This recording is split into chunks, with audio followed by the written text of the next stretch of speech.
I love the saying. Hey, Hey, sister girl. Girl. If you or someone you love is struggling with chronic inflammation, autoimmune conditions, mental health challenges, or gut issues like IBS, today's show is for you. This episode is going to be powerful, life changing, and packed with information you don't want to miss.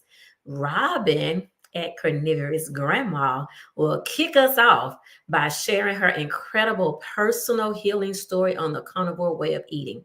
And trust me, you're going to want to hear this. Plus, G and I will be diving deep into the science behind chronic inflammation. I'll be breaking down how it connects to autoimmune disease, and G will uncover its powerful impact on mental health. But before we get started, do us a favor. If you're watching live or on the replay, hit that like button and share this video with your friends, your family, anyone who needs to hear this message. And let us know where you're tuning in from in the comments. We love seeing our sister girl family grow. Invite the audience to share. Y'all come in, share your stories in the comments, and I'm going to turn it over to Robyn to take it away. Hey, everybody. Welcome back to another episode of Hey, Sister Girl. We're so glad that you're here. Tonight, I want to talk a little bit about why in the heck am I a carnivore? Because it's so counterintuitive to everything that we have been taught. And so I just really wanted to share tonight a little bit about my story and why I'm doing carnivore. And so I'll start out. I was 11 years old when I first decided that I needed to go on a diet. And I always felt chubby, big. I always felt like I was overweight, even when I wasn't overweight. I look at the pictures of the little girl that I was, and I realized I was not a chubby little girl. But I always felt that way. I would have people say little comments to me about my size, and it really just embedded, I guess, in my heart as a feeling of fat. So I feel like I had, and I was not diagnosed with this, but like a body dysmorphia from a very young age, where I looked at myself and I saw a big fat person. And so I started dieting at age 11, and I was on the right track, actually, because I tried to start eating just some raw ground beef, but my mom was like, oh no, that's not going to work. You need to eat something else. I remember trying to eat just carrots. I remember trying to just, eat some grapefruit as a young teenager. And so I was a dieting queen. I could do a diet. And if I needed to lose some weight, I would do a diet. And then I would go off the diet and gain all my weight back. So I did all of the diets. Everything that I heard about, I tried it. So I tried the cabbage soup diet. I tried the grapefruit and egg. I just talked to my dad. He said he's doing the grapefruit and egg. I'm like, oh, please don't do that. But I tried the medical weight loss clinic, where you go in and you buy all their food and it doesn't have any salt in it. And it's totally a whole bunch of processed food. I did all the diets, including keto. And I did keto for 5 years, fell off, and then struggled for 5 years to try to get back on it. So the three areas I kind of want to focus on tonight are my weight, the eczema that I had, and the mental health issues that I had. So I'll tell you how I ended up on carnivore. I actually had heard about carnivore years back. I think maybe I heard about Kelly Hogan, and they were talking about doing carnivore. I was like, that sounds crazy. Who does that? That's not something that, I would never be able to do that. Just like a lot of you probably say, I would never be able to do that. But I actually watched Dr. Berry do it. So if you have not seen Dr. Berry's channel, he talks about a variety of different issues and ailments that are healed, cured, put in remission through a carnivore way of eating. But I literally watched him go from keto to carnivore, and he was thriving. He started looking amazing. He started looking healthier. Even though he was already looking pretty good, when he went carnivore, it was like a switch flipped. And so after I watched him do that, I was like, okay, so I felt okay to try it because he's a physician. You know, he's been a doctor for many years, and he actually was thriving on a carnivore way of eating. So I decided to try it. In February 2023, February 22nd, 2023, I decided to go ahead and try the carnivore diet. So I do want to show you guys my little my image, because I want to talk about the before and after. What happened to my body when I went on the carnivore diet. So I'm going to just pull this image up for you guys. So there's 3 areas. Weight. Okay, so that if you look on the left-hand side, that's the befores, and then on the right-hand side is the afters. So you can see I struggled with my weight. I yo-yo dieted up and down, and I constantly was going back and forth with my weight. I had a upper limit. So if I got up to 200 pounds, I'm going on a diet and I'll get down. I got very small at various times, but I just could not maintain that weight. So if you look on the left-hand side, you see me trying to be cute. Look at that belly hanging out. I mean, I was like really struggling. And that middle one with my hands on my belly, that was on keto. So on the right-hand side, you guys can see this is basically me within the last year. This is how I've looked. And the thing about it is, as far as my weight is concerned, I have not lost a whole ton of weight. A lot of people go on carnivore and they say, oh, I lost 50, 60 pounds. But I think that I'm close to my weight loss goal. And so it's taking a long time for my body to release weight. But what I can say is my shape is changing. And the way my weight loss looks on my body is different than it has ever looked before. So I've lost a lot of weight. I've gotten very small, and then I did not look very healthy. You know, like my neck would look like I had a big old head on a little tiny neck. And but I feel like the way that this weight loss is, I look healthy. And so that's something that I really, really like about being on this way of eating and the way that my weight loss looks. I literally put on a pair of size 10 pants, and I was so shocked that I was able to just slip them on. And my scale is not telling me like you're losing a whole bunch of weight, but the way my clothes fit is like, it's pretty awesome. It's pretty awesome. So the next thing I want to touch on is my eczema. So I've had eczema all of my life since I was an infant. I was the little baby that was with the little mittens on because I was busy trying to scratch myself as an infant. I was the one with the dark ring around my neck. I had the patches in the arms and behind the knees. I had eczema all my life since birth. And so if you look here, the two sections here are about eczema. So you can see I had eczema on my face, and I always looked like I got punched in the eye. Always. And I had this dark ring around my mouth. And so these are over the years. I mean, I always looked like this. And then these are within the last year. Okay. So that's how my skin looks. I do not look like I got punched in the eye.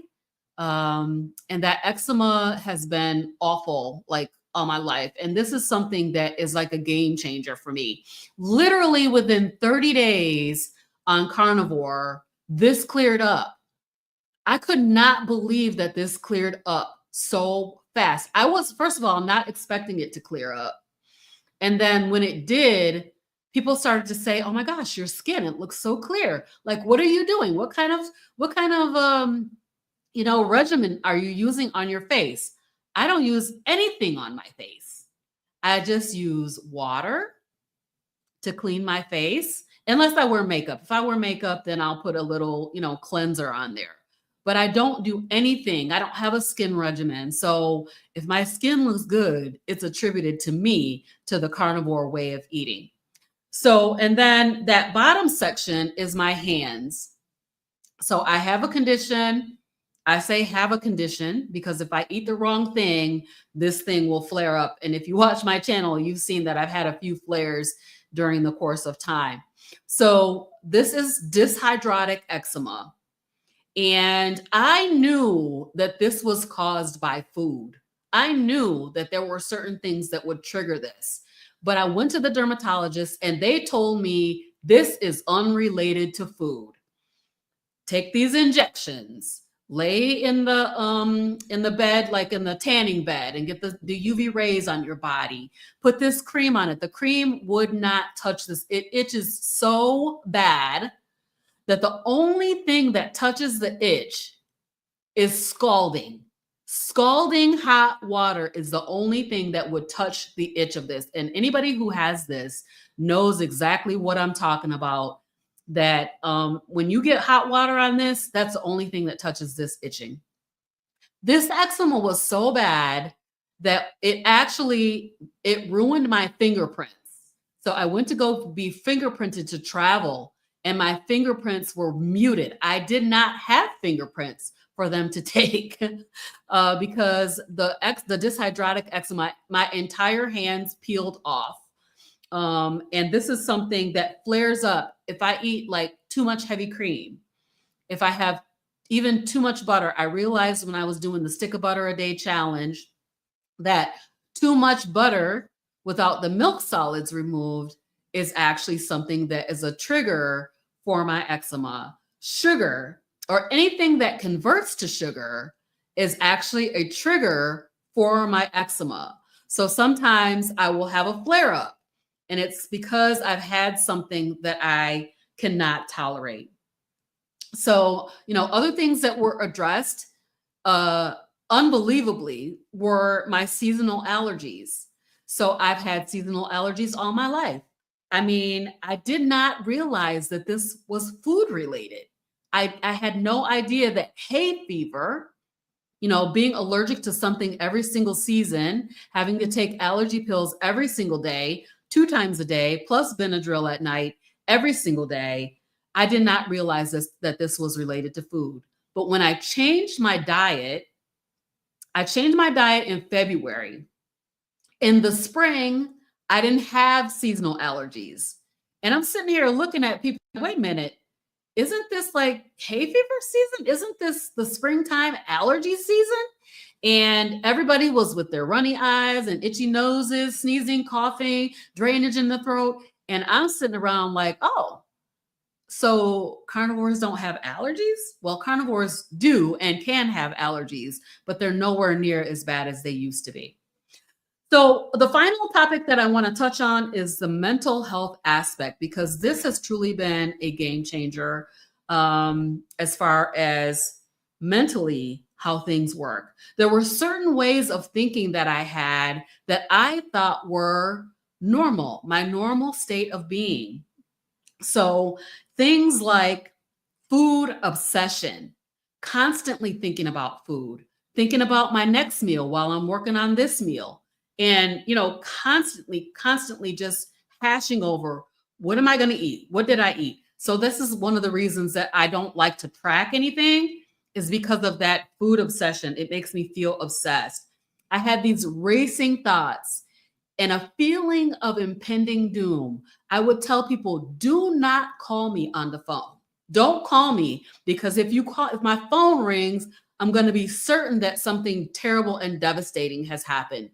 And I would always be afraid if my phone rang. My first inclination would be the racing heart. I would have a surge of fear every time my phone rang. So I would say, like, just text me or, send me a message, don't call. because I would be so afraid. And then I had this severe, debilitating anxiety. Now, I can say that I still have anxiety. Even though I've been carnivore for almost 2 years, I still have anxiety. But compared to what it was, it's just been a game changer. One day I realized that, oh, somebody just called my phone and I didn't even have a thought that something terrible happened. I was so shocked. And then I realized that that was happening over and over again. Like, people would text me, call me, and I wasn't even afraid that something awful had happened. I wouldn't even think first that something terrible had happened. And I literally thought that that was a normal state of mind for myself, that something, that this impending doom. And in about 30 days, little over 30 days of carnivore, I had this overall, I'm calling it an overall, generalized whole body feeling of well-being. I had never felt it before, never. And I don't always feel it every day now, but that feeling was so golden. It was like the sunshine shining down. It was so golden to have that feeling of well-being. I had never experienced it that I can remember in my life. And so, this chronic inflammation is a huge factor in all of the issues that I just talked about. And I didn't realize that this was due to inflammation, due to metabolic syndrome, due to overactive insulin in my body. So DeNitra is going to talk to us a little bit about the science of what is going on with this. But I can say for myself, carnivore has been a game changer. After 30 days on carnivore, I knew I could never go back to the way that I was eating before, which was struggling to get back on keto. And, certain things triggering me to just go off the rails. I don't have that feeling of I'm going to go off the rails on carnivore because I don't eat carbohydrates, which are the things that triggered me. So I'm going to turn it over to DeNitra, and she's going to talk a little bit about the science. Wow. Robyn, thank you for letting us have a picture into your journey and your healing journey, and just breaking it down and being able to share your experience. I always feel when I share certain things that, it just makes you raw, right? Because it's still so personal, and, we're all still on our journey. So I do want to share with us a bit about the science behind it all. So bear with me while I do a little shifting here.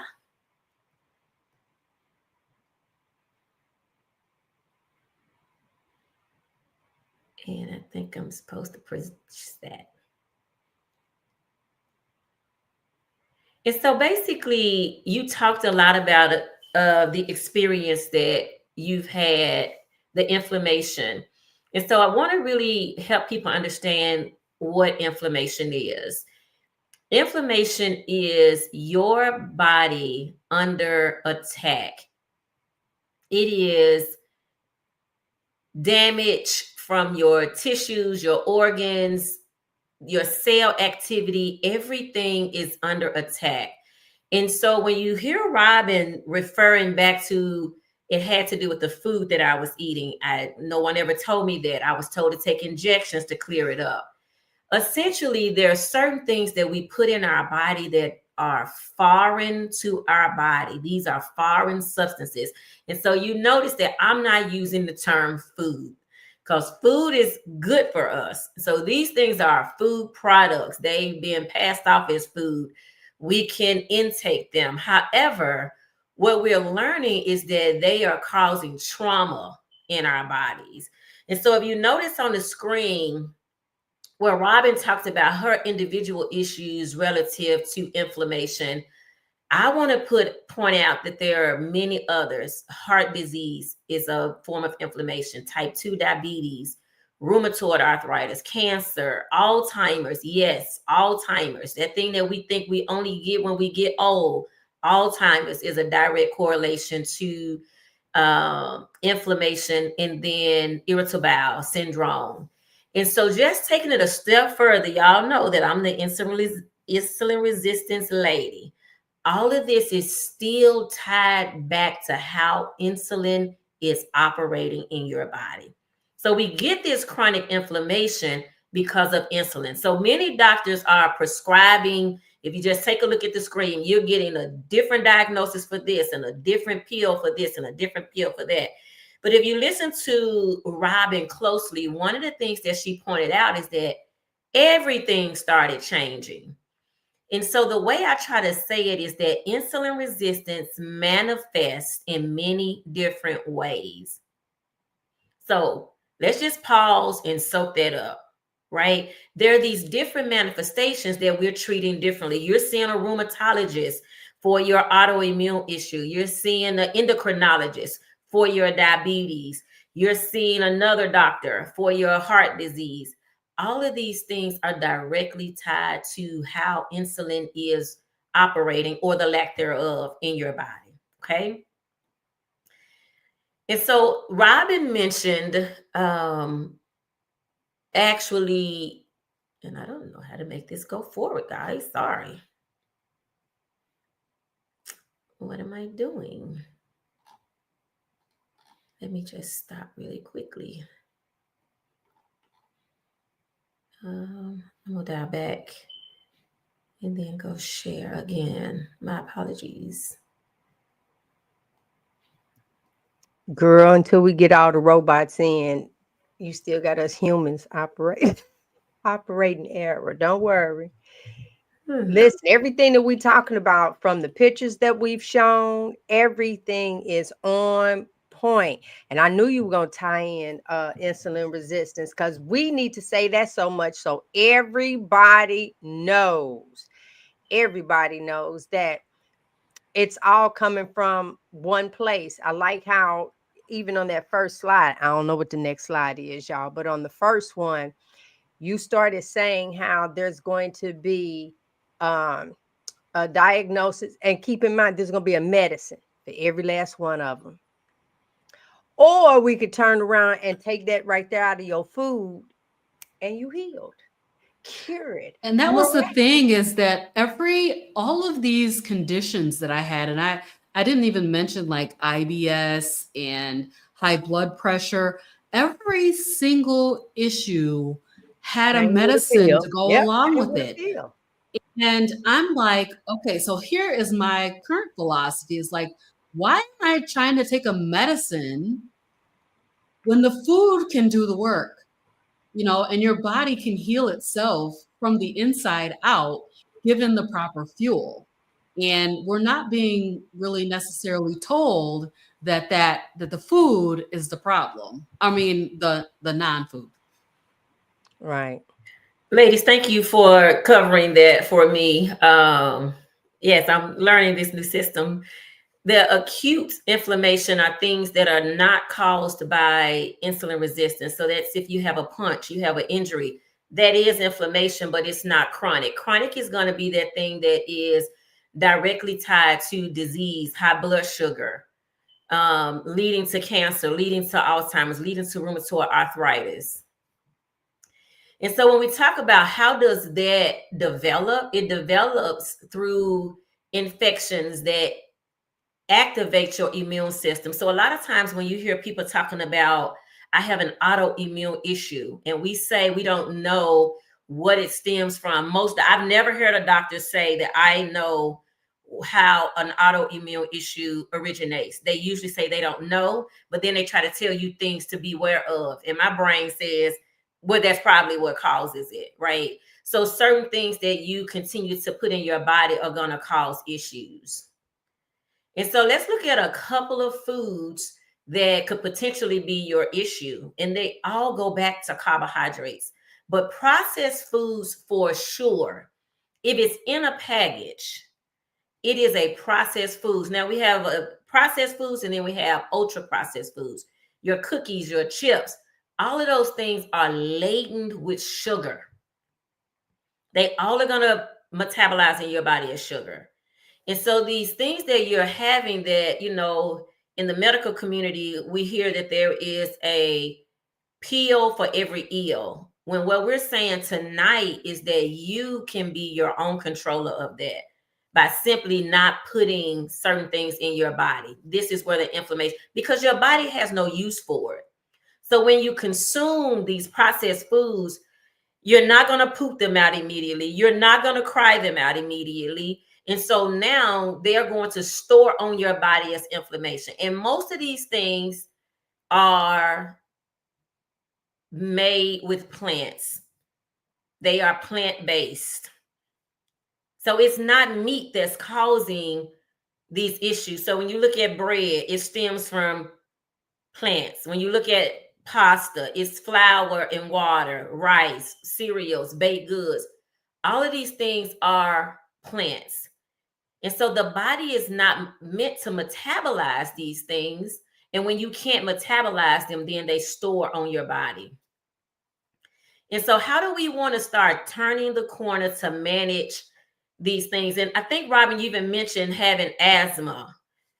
You know, psoriasis could be an issue that you're suffering with. All of these things, again, are manifestations of chronic inflammation that are driven by insulin resistance and how insulin is operating in your body, or again, the lack thereof.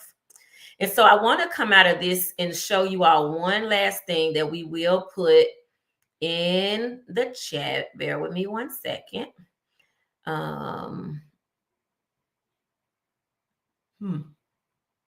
Do we have questions, or are we saving questions till the end, lady? I had to unmute myself. No, I've been trying to put them up as you guys have been talking. Okay. Yeah, we just have a comment from Tasha. Okay. So I want to share this document, and again, we will share this in the show notes as just a little taste of how we can start to turn this around. So again, I'm a metabolic health practitioner with the the Society of Metabolic Health Practitioners. This document was created by them. And so if you look, we see the lights, right, where we're in the red. So if you notice all of these things that are in the red, these are the things that are causing you inflammation. I heard you say, Robyn, about you used to eat carrots. I too personally was diagnosed with autoimmune. I'm going to talk about my story next week, but I too was diagnosed with an autoimmune disorder and was offered medications in turn to diet to change that. So a lot of things that we think are healthy for us, like we want to eat vegetables unlimited, we must discover which vegetables work for us and which vegetables do not work for us. And so we think things like crackers and potatoes, tortilla chips, where I just have a little bit of those. Really, when you are insulin resistant and you are dealing with some type of chronic illness or autoimmune issue, you want to not put these foods in your bodies, all the way down to nuts. So here's the issue when you think about nuts. People say that nuts and beans are protein. The problem is that they're also sugar. And so you have to weigh out, am I going to take a chance with these nuts? So for me, I no longer consume nuts. I was the queen of nut flours when I started doing keto, but I learned that those nuts were still causing me issues. And so this is in the red, these no starch and no sugary foods that you should start to eliminate from your diet. And then when you go a little further and you look for things that are just low carb, where there are some non-starchy vegetables here, there are some leafy greens here, there are some low carbs. But again, you see that these things have carbohydrates in them, these soy sauces, the heavy whipping creams, the dairy. This is where you start to learn about your own body and what works for you. You hear Robyn say, yes, on low carb, I can have heavy cream, but what I know from my own body is that heavy cream doesn't work for me. And so this is where you start to get to know and get intimate with your own body. And then as you look in the green area and you see the different things that are listed here, you're going to see that meat in our show, and all three of us practice carnivore. Meat does not metabolize in your body as sugar. We're going to just pause and hold the mic right there, because meat has been demonized for many of us, and we no longer, I hear people with a badge of honor to be able to say, oh yeah, I don't eat meat. When I'm working with clients and I ask them about their eating, they're proud to tell me that they don't eat meat. And so then I have to go and understand and unpack why they don't eat meat. Meat is nutritious for you. It is nutrient dense. And what I mean by nutrient dense is you're going to get the best bang for your buck. So I've said this often, and I use it as an example a lot, is if you're looking for vitamin A and you think eating spinach is going to get you there, it will not get you there as fast as a steak. You would need to eat a truckload, if you will, of spinach to get the same amount. And so when we talk about nutrient dense, and you hear us talking about satiety, we want to eat foods that keep us full, that keep us satiated, so that we're not ravenous, we're not grazers, okay? And so if you look at the bottom, and I say some of these things are less bad, quote from Dr. Berry, Ken Berry, less bad is if you must have something to drink, then choosing something that is a 0 carb, no sugar added, then those are not going to cause you as many problems. Me personally, I've had to eliminate some of those. I don't eat processed meats because of the impact that they have on my body. And so I just want to pause to see where we are on questions. I'm going to stop sharing and see where we are on questions. I don't see any questions. One of the things that I would like for you to touch on, especially when you had the chart up, you were talking about the meat. I talk about this often. Somewhere they told us that meat will sit and rot in your system. Let's help the people. Let's let my elderly folks in church, let's help you. Let's help you today. So let's think about it this way. Let me start with plants first, because plants are actually the thing that will rot and sit in your body. Essentially, the inflammation that you're carrying is not meat. It is actually something that was plant-based. The weight that you carry, if you think about plants, they are a bulking agent. And so I use the analogy. I was at an event this weekend, and they had a beautiful bird, and they were feeding the bird in a little cup, and the lady was telling us that the bird throws out certain things that it doesn't like. And it is the little pebbles that come in a bag. And so I kept saying, this bird needs some worms. Birds eat worms, right? And so I go back to us, and I was telling my husband, I said, hey, we didn't even have bird sense. Birds use grass and plants to build their houses. I don't care when they come back to feed their birds. We watch them all summer long. They are going to bring worms back because that is their diet. That is what they eat. And so meat is not going to rot inside of you. What happens is your body absorbs those nutrients. So when people start saying to me, oh, I can't do meat, it feels like it just stays stuck in me. You're right. And you should be thankful for that. Because now, finally, your body is getting nutrients. When I eat a steak, I don't expect it to come out. So I tell you all a little secret. I did a study with the guidance of my God on a lion and a lion's poop. It was the weirdest thing that I had heard in my life, right? A lion's poop. Remember, lions are carnivores. The thing is actually called skint. If you find poop in the wild for a lion, the only thing that remains in a lion's poop is skeletal bones and hair. So what does that say to us? That is the waste. That is the thing that the lion could not use, could not digest, could not absorb. All the meat was gone. There's no meat in his poop. So when people, and I'm working with clients, I have to help them understand that your body is absorbing those nutrients from the meat. So no, you're not looking for it to be in the toilet. I use gas as an analogy all the time. When you go to the gas pump and you pump your gas, you don't anticipate that it's going to come straight out the back end.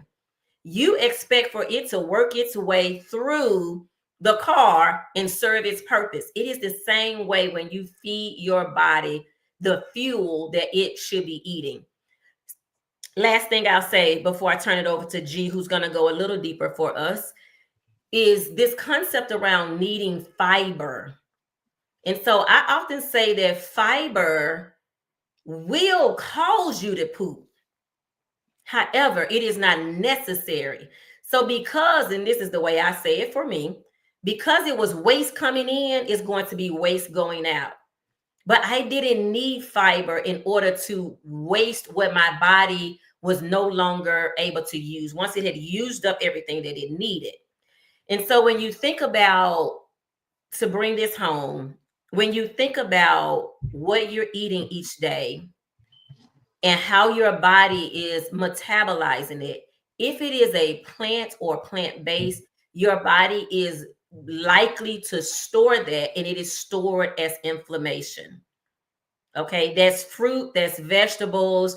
And I hear people say that they love fruit, they love vegetables. They're going to have their fruit, they're going to have their vegetables. And so I see your question about the constipation. So that it's really not constipation. If you are truly a meat eater, as we all are, we poop less, we stink less. Just sorry, right? Because we are consuming what is proper for our body. So our body is utilizing that, versus when we eat foods that our body cannot use, those things are trying to come right out. So this is why we're evidence-based people. So we think, oh, I ate a big salad and I had a poop that normalized me. No, that really was abnormal, right? This concept around I need to eat, I need to poop every time I eat. That's not accurate. If you're pooping every time you eat, when is your body going to get nutrients? Okay. And so it's not necessary. Fiber is not necessary to poop, but it will cause a poop. Okay. And I'm using poop so we can have this rated G conversation here. All right. I see the question.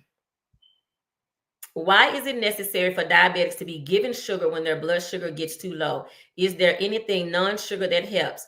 Not diabetic, but a family member who are. Great question, Trisha. So actually what's happening in the body is really this give you sugar thing is something that we created, right? We actually, and I don't want to talk about somebody's grandmama, right? Or even my own, like that's one of our own antidotes that we've created when we talk about somebody's blood sugar becoming low.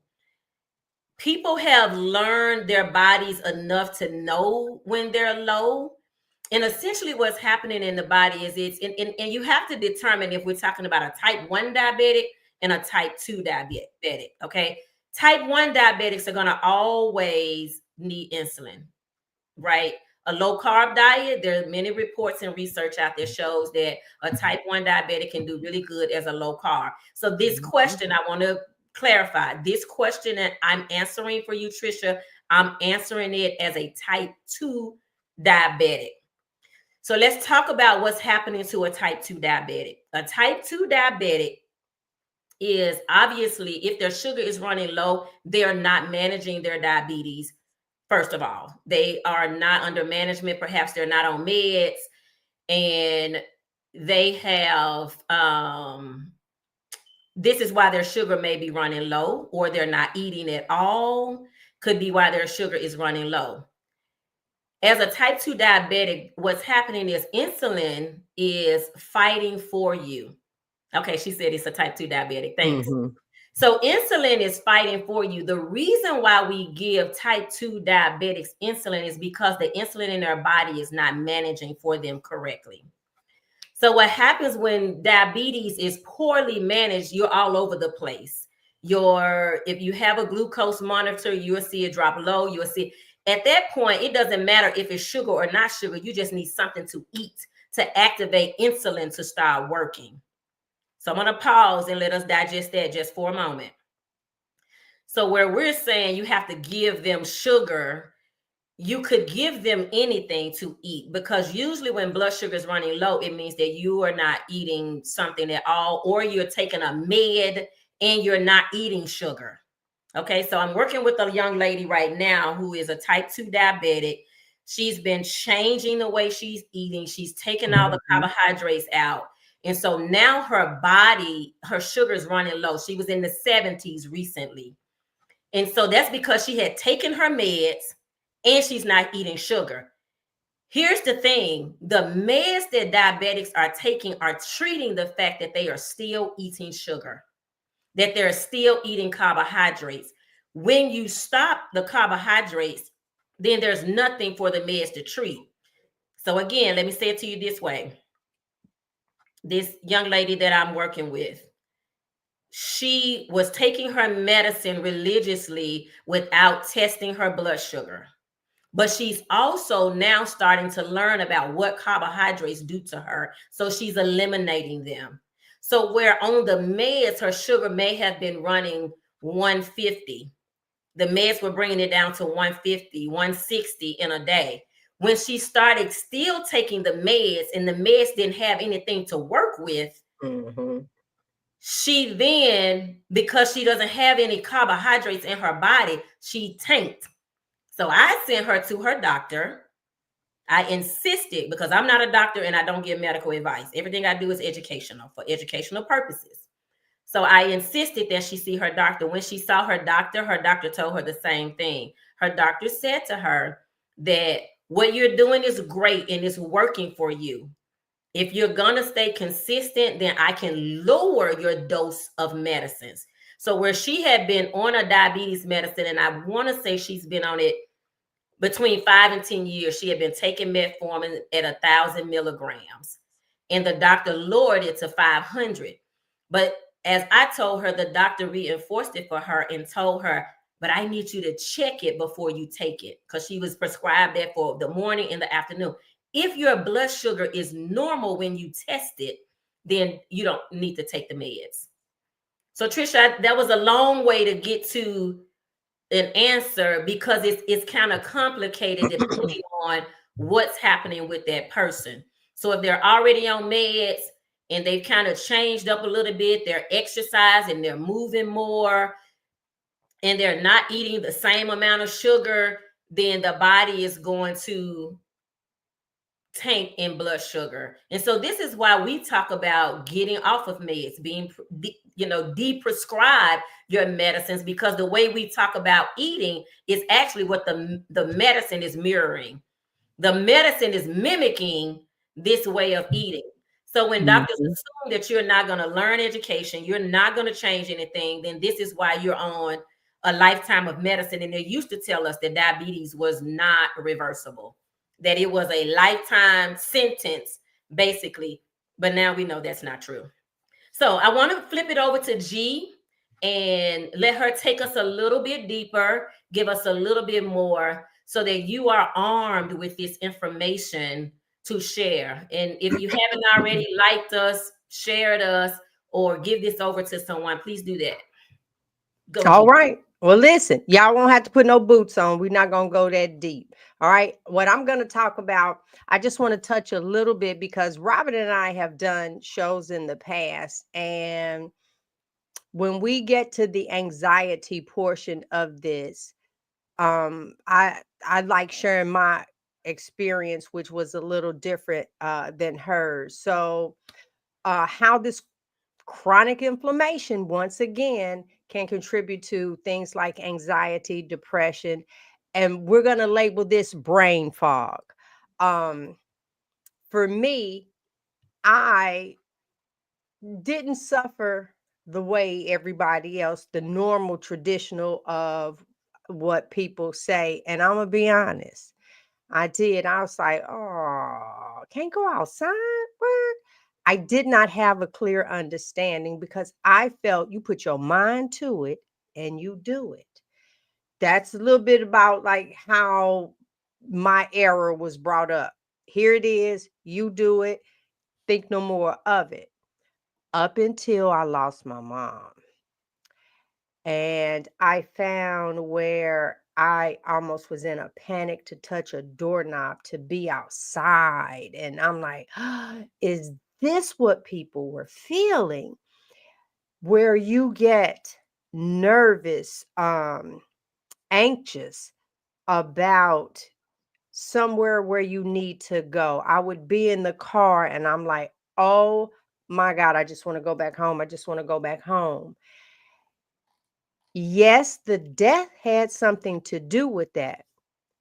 But chemically up in here, the sugars and everything else I was taking in, I'm surprised I didn't crack well before that. Sis, if you going through something, I'm surprised you haven't broke down yet as well.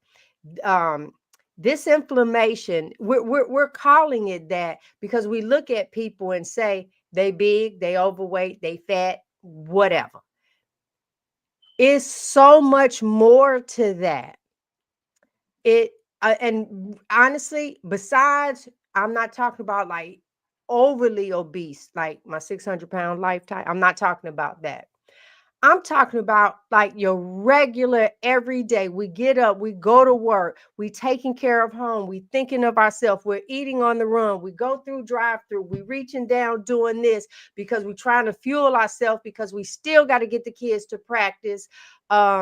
If school is in, oh my God, I got to get up here for this parent-teacher conference. My boss need me to stay after. Y'all hear all these things that's going on, and you did it. You didn't complain. You did it. But your body breaking down, sis. You are breaking down. You see it. I'm so thankful for DeNitra. And so I got to make a side note here. Things that she says, she speaks my language. Okay. I that want see something, say something. Just, after being on this show and listening, and then I go and live my life. If you have those swollen ankles and start getting discoloration, that's not normal. I love how you said that's the body decaying and showing you some signs on the outside. But then we'll go to a dermatologist. They're going to give you some medicine for you to rub it, but it didn't go back to normal. I see people, look, I got alligator skin. It didn't go back to normal. We're putting toxins. Some of them, they give you a little spatula so you don't put it on your hands. But we doing this, and it's all connected with what you putting in your body. So chronic inflammation disrupts the neurotransmitter production. That's why with serotonin and dopamine, that's you're constantly trying to look for that because you're so inflamed. I wish I could have a little thing where all your nerve endings are just swollen, right? Pulsating. And it's sugar that's doing it. So, Lord have mercy. Hold on, y'all. I ain't moved nothing and the screen went blank because I just been talking. Let me find my spot. Jesus, help us, Lord. Help us all. I know. You good. You good. I know. They'll go down. I got my spot, but at the same time, my flow, I saw someone was talking about being vegan with this and how so was I. Chronic inflammation. I was vegan as well. And I say I was a fluffy vegan. And people would send little memes that during the hurricane, all the vegan food was still in there, but all the vegetables and stuff, everything was off the shelf. And a lot of time it was true. Listen, that food, that process, it's not good. You become vegan and you try and tolerate it. The non-melting cheese, you just want to know another cheese that melts a little bit better than that. The macaronis where you're trying to not have all the other stuff and it looks like a macaroni noodle, and then after you boil it, if you don't do it right, it's a little mushy. but then you eat it. And then if that didn't work, you're going to use the zucchini and twirl it up and make those to look like noodles. Stop it, I say. Just stop. That's not how we were supposed to eat. And we are tearing ourselves up. But I got to say, God is so good, because in the midst of us doing all of this to our bodies, we still here. We in pain. We're not comfortable. Might take you a moment to get up and walk and get that stiffness out. Some of us are needing knee and hip replacements. And none of that has to happen. None of it. I love Robyn's story. I had no idea that food could do this to your hands with the eczema. I mean, y'all know, growing up, I have a stepbrother. His skin, like his neck, sometimes he looked part reptile. And it was the food. And so you ask, well, how did Robyn,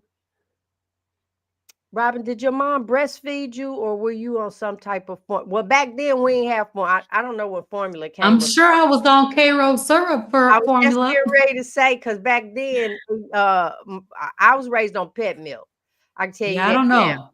I was raised. Mom's in here though. Maybe she can answer. The baby formula is, I mean, if you read the ingredients, it's high fructose corn syrup. Yeah, it's the first ingredient. So these things are being allowed in our food.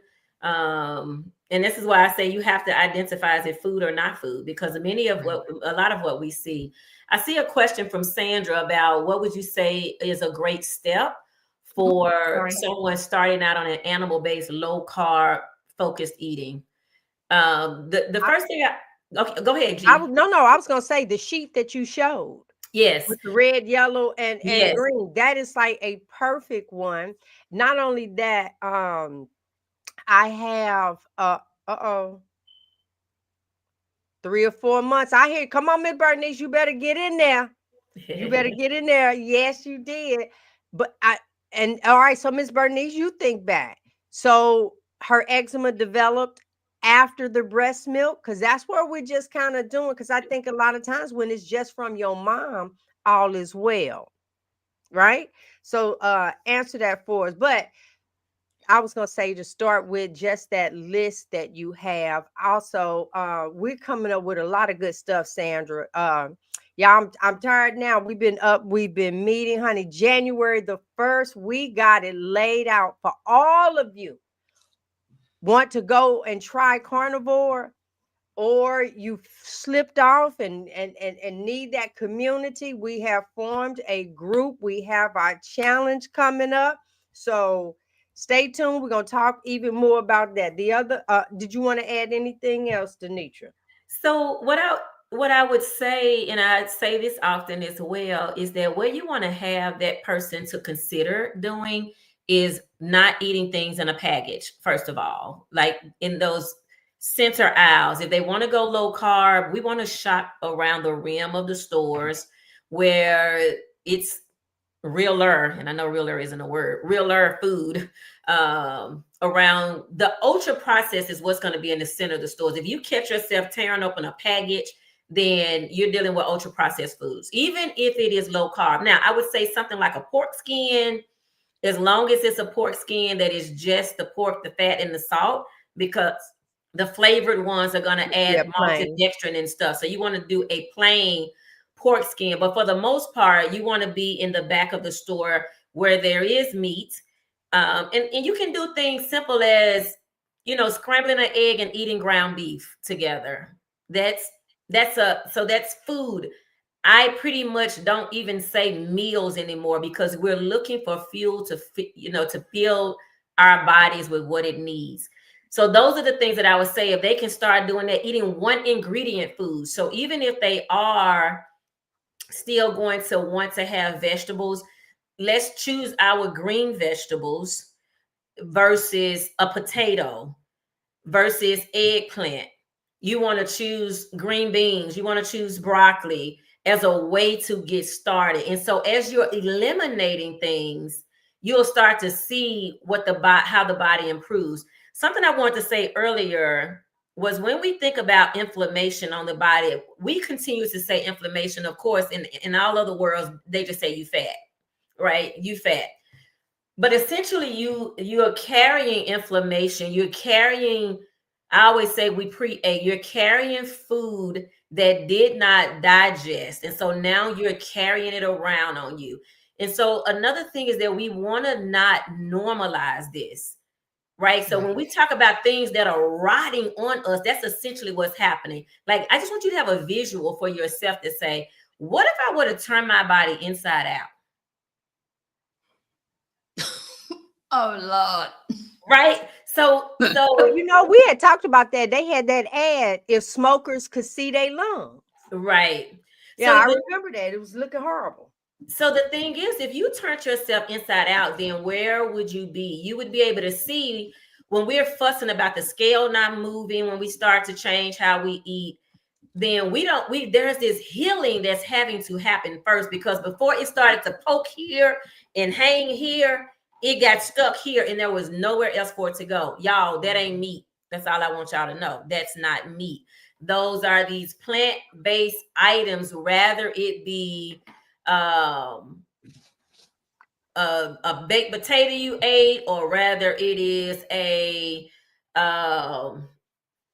big bag of something you ate. Like, it takes forever for you to work that out in your body. This is why carnivore works so well, because your body is like, now that you're giving me what I can absorb and I want to keep, I can get some of this other stuff off of you.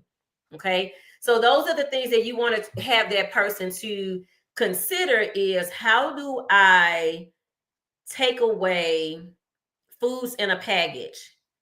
How do I, so you, ground beef and eggs is one of my favorite things. Steak, eggs, bacon, eggs. Those things are the way that you want to start in. So, and you're going to be satiated so that you're not grazing all day long. Yep. I want to add also, I think about how long, because this is what we're saying to you now, but we could sit here right now and reminisce off of childhood candy. We could talk about Chico sticks. Look, now laters. Wait a minute. What about cigarettes? Remember the cigarettes? Remember the little one? Candy cigarettes. Yes.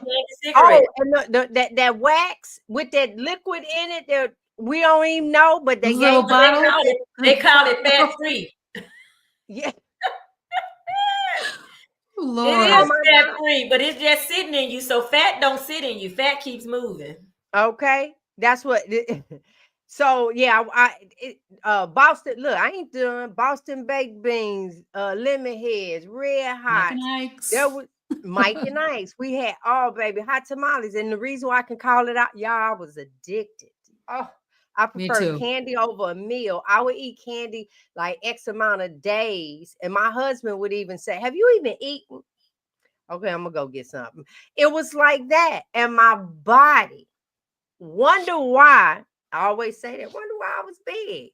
Because I'm like, I don't eat a lot of food. I just ate a little bit of candy, because that turned around and I don't know what somebody else's story was, but when you see the light on, what is that?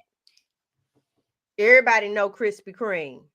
Oh, yeah. The light is on. Oh my God, turn around. The light is on.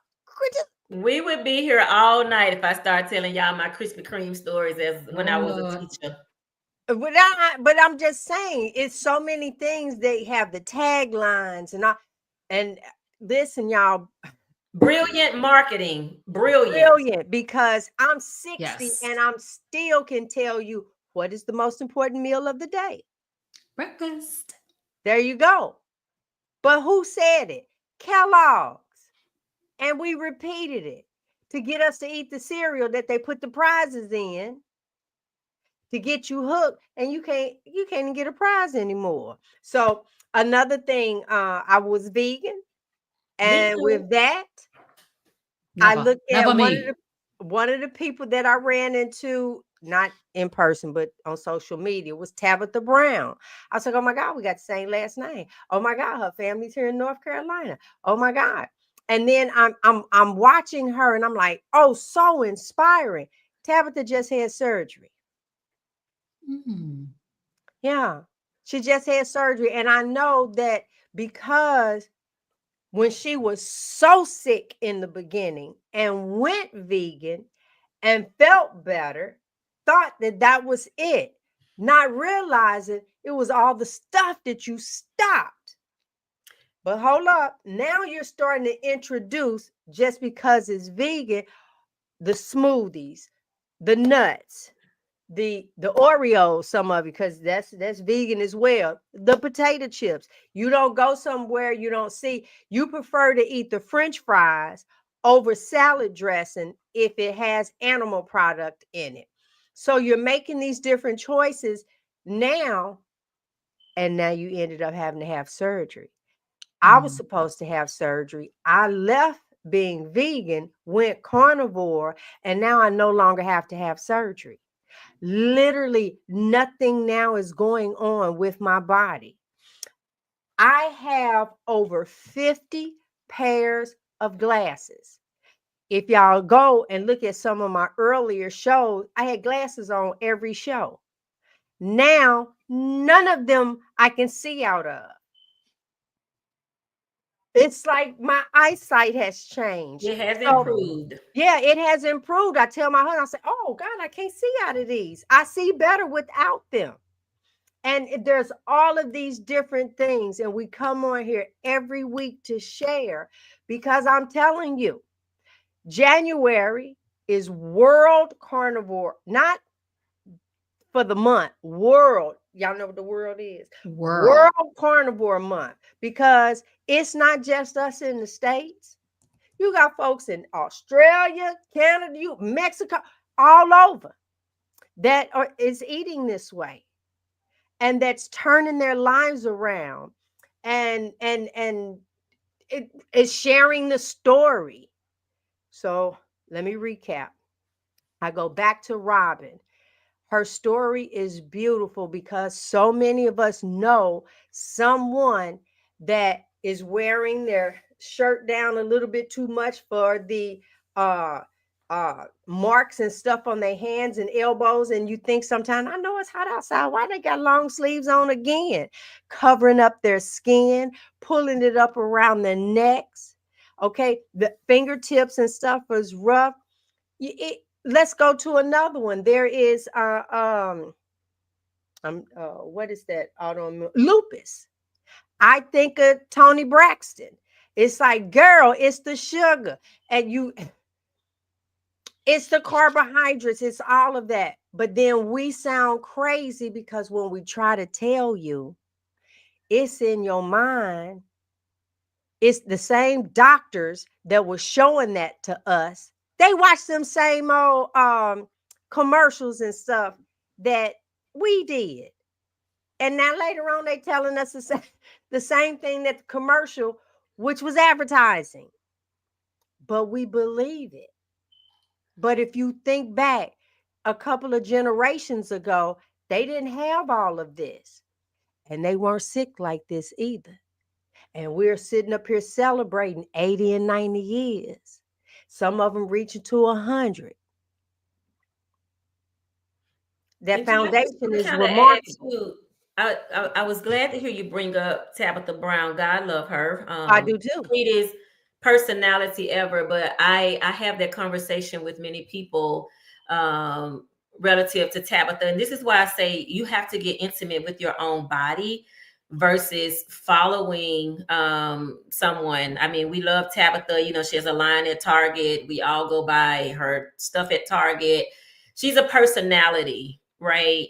And personalities don't always get it right. And we're saying that vegan, vegetarian, I was diagnosed with lupus. I was able to turn that around with changing what I ate. And so we're admonishing you to get intimate with yourself, learn what's going on in your body. I often say to women that our body and what's going on with it should not be a mystery to us.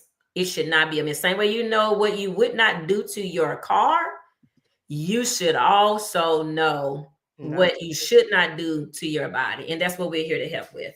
That's it. That is it. I am pulling up. I never changed the name of the group. So let me see if I can get this. Nope. I'm trying to get the link. We created a group. Let's see how well this works. Don't know. Let me see. It's a private group. Yep, there it is. It's a private group. We haven't changed the name and stuff on it yet. It is the Hey Sister Girl group where we are coming together because we have World Carnivore Month coming up. But for us, it is just World Carnivore. This is what we are. And we are we have our challenge. If you have, I think it's any device. It can be a Apple Watch, an Android watch, the Fitbit, right? It could be any of those things. We're going up. We challenging everybody, Lord, for the You can steps. go ahead and download the Challenges app. Go ahead and download the Challenges app. Starting January the 1st, we're going to have a step challenge to get us moving, because movement is a big part of how you heal your body. We're not saying excessive exercise, but movement is a way to start to heal your body. And then World Carnivore Month, come with us. We're going to be showing what we're eating for World Carnivore Month, how we eat. So find us now on Facebook. Our Facebook group is That's it right there. Sister Girl. And if Join. you look at this one, well, that's just the thing right here. That's exactly what it's talking about. It's giving you the direct link to download the Challenges app. If you already have the app, then click this link and it will automatically take you straight to the challenge. Yeah. But also this is the keyword right here. All right. So yeah, it is kicking off January 2025 World Carnivore Month. This group is free to join. As you can see, it's 3 members, us. Spank brand new off the presses. Who gonna be first? Huh? Who coming in? There is your link. You guys can get there. Go ahead and set up. And the challenge start, I think, in 9 days, January 1st. I'm excited. I am Yes, Trisha. excited. Movement goals, honey. 14,400 steps Yep, will keep movement you. goals. That's it. Go ahead. Wait. Explain a little bit though, Sure. for the people, because Right. go ahead. The Challenges app works with any device as long as your phone is hooked and connected to your Apple Watch. I personally use a Fitbit. If you use S Health, any of those apps can speak to the Challenges app. And so on the Challenges app, you will be a part of the group. And as a part of the group, you will be able to sign up, and we'll be able to see you in the Challenges app. And each day, once you reach 14,400 steps, you will get all your bonus points. Now, there is no makeup. I'm going to say that again.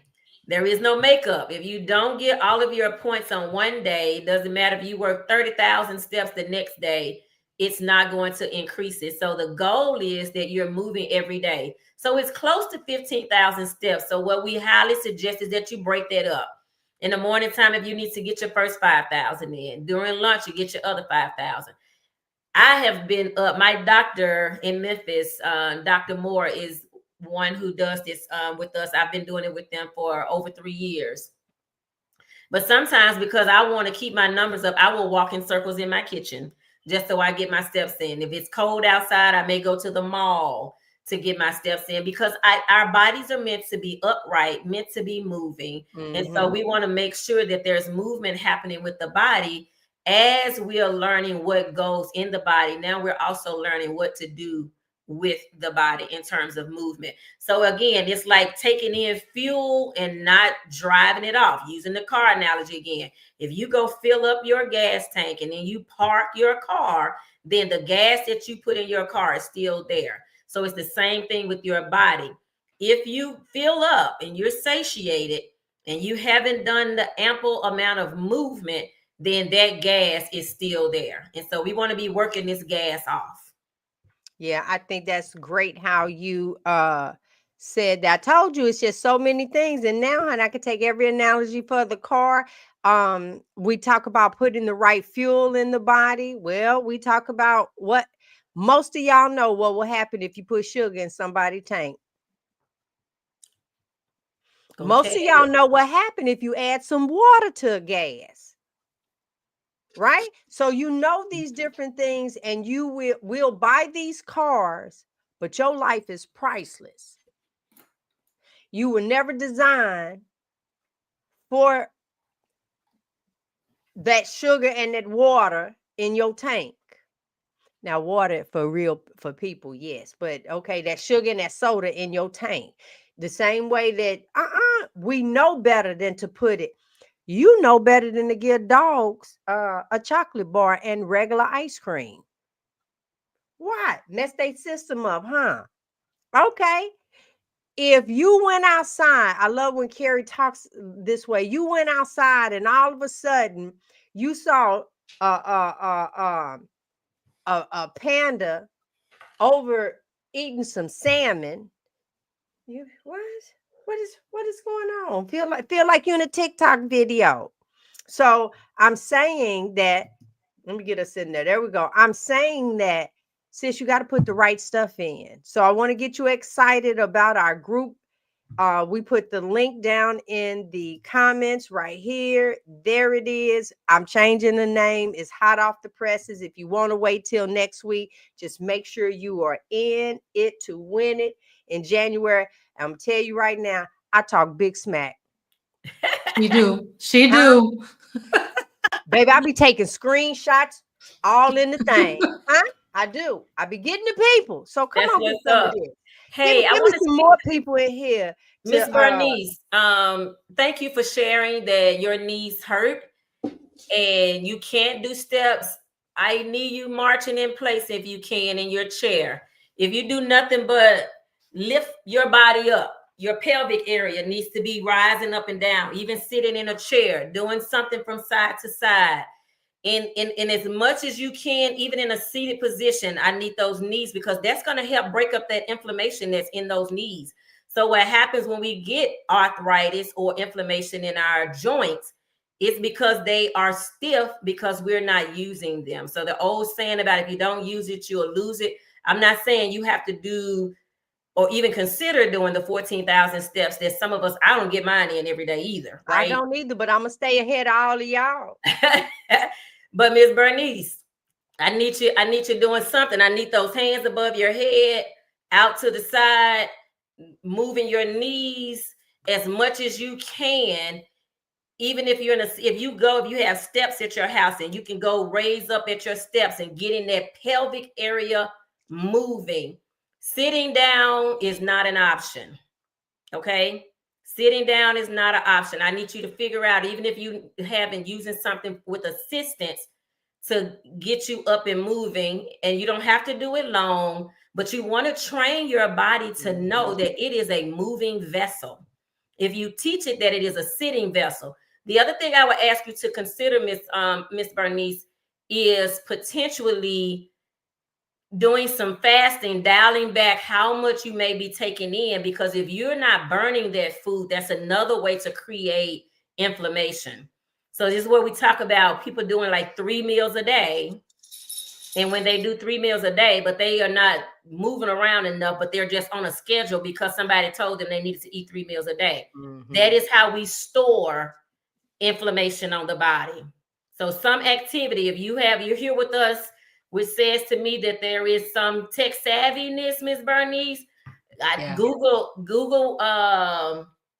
what do we call it? Sit and fit videos. I have been in a class with women who were twice my age. And when I say them sisters was running rings around me and doing exercise from the chair with stretch bands. And so if the goal, Miss Bernice, is to get rid of some of that inflammation, get your body to start, those knees to start, I need you to start cracking that inflammation up by marching in place. There you go. There Well, you go. Chair exercise. There you go. You got it. And if you are a pool person, being in a pool, if you can find somewhere to do aqua yoga, aqua aerobics, that means that you're doing it weightless. So you can do a whole bunch of stuff with your body in water because it's not feeling the weight of your body. So that may be another thing for you to consider. My yeah. But mom the biggest loved thing, pool exercise. yeah, the biggest thing is making sure that we do. We're gonna wrap it up. Robyn, what you got going on in your life, in your Ooh. channel, and how you want to close out today? All right. So I just want to say, thanks for allowing me to share my story. We're finding out that food matters. And this is a huge paradigm shift for us, right? So we're just thinking all this stuff is just happening to our bodies because of age, when it really isn't. We don't necessarily have to go through all of that, what we're going through, and food does matter. So thanks again for letting me share my story. This week on my channel, of course, Merry Christmas to everybody. Wednesday is Christmas, so I want to wish you guys all a Merry Christmas. On Saturday, I will be interviewing Leah Janae on Carnivorous Grandma Speaks. So I'm excited to have a chance to meet with her on my show. And that's pretty much what's going on with me. I'm just putting out, some videos here and there. I did a rib roast. I cut it down and broke it up into steaks. So you guys can check that video out on my channel.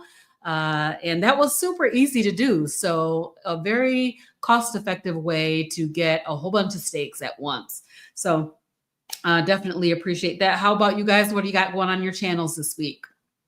Well, what you got going on, Coach DeNitra? What you got going on? So same here. I'm continuing to work with my clients here locally and trying to get the word out. As I said before, if I see something, I say something. I create conversations to have with people. I was traveling on the train last week, traveling to Chicago from Memphis, and I was in a lower cart. And before I got off the train, everybody on that little spot knew what insulin resistance was. They knew all about insulin resistance. They knew one of the ladies was eating some Ritz crackers, and I asked her if she liked pork skins, and she was like, "No, it's got too much sauce." So I said, "Well, let's look up these Ritz crackers you're eating." So that's what I do every day. I am giving information as often as I can. I'm a part of this group that you all got. Super excited about that. Got some other things coming on the horizon in January. Y'all, January is going to be awesome. Get ready, get ready, get ready, as TD Jakes would say. I know that's right. Yes. Well, let me end with this. I was actually going to contact you two ladies earlier today, and I said, you know what? No, I'm going to say this openly on the air. I hope I get this out. We had a meeting earlier today, and I just want to share my thanks, not only with the audience, but with you two ladies. We are a representation of what we're trying to do with everyone in the audience. Each one of us has a life, right? DeNitra, we run her information across the bottom. She has coaching services, different things. Our motivator with Robyn, she's in the works for a project that I'm not gonna say anything now because I always tell stuff, but I'm gonna wait. She'll bring it out to you guys. And Frederick and I have started actually another channel. You guys know that we like to travel. Well, I have more years behind me than I have in front of me. And he and I decided that we are going to just do more. We are going over into our retirement, and I actually want to travel to retire. That is the name of the other channel. I'll be putting out a lot of videos and stuff over there, but in everything that I do, he and I are carnivores first. So if I'm on a ship, I'm still a carnivore on the ship. If I'm riding a train, I'm still a carnivore on the train. I just want to live my life to the fullest. I want to enjoy. God did not put all this here for me to sit in the house and not see it and not enjoy it and not walk around and exercise in it, whatever it is that we want to do. So with all three of us having our differences in backgrounds of what we do, but we come together in unity and present to you ladies and gentlemen if you're watching. And so with that, I know as a community, hey sister girl, we can do this. We can bring up our health. We can bring up our families. We can bring up our finances. This 2025 is going to be remarkable. Because we've been planning. Y'all, get with us. Come on in that group. Let's get to walking and moving. We have a lot, and that's it. And ladies, all I can say, for as large as this world is, that God placed the three of us together, and I am grateful and I am thankful. And for everybody else, love, peace, and hair grease. We see y'all next week. Good night. Good night. Bye.